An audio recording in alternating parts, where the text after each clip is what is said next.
Here's how to set a nickname in Instagram chat. Now, a brand new feature on Instagram is that you can rename someone, essentially add a nickname for them. I'll show you how to do it. But first, hit that subscribe button down below.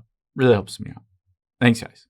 Now, the first thing you can do is head into the App Store or Google Play Store and make sure you update Instagram. This is a brand new feature, so let's just tap on search and we'll search for Instagram.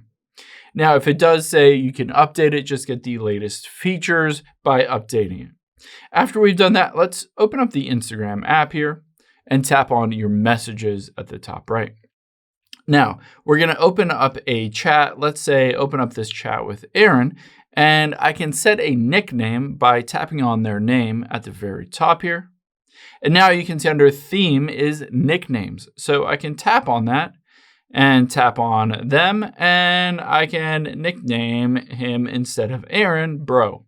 So let's say done here, and you can see if I go back, it now has that as their name instead of their actual name that they chose to put as their display name on Instagram. Now, if I tap on profile here, you can see if I update this, it still shows their specific name. It doesn't show the nickname. The only place that it shows the nickname is when you're chatting with them directly in the messages on Instagram. I hope this helps. If it did, hit the like button down below and leave a comment if you have any questions. Thanks, guys.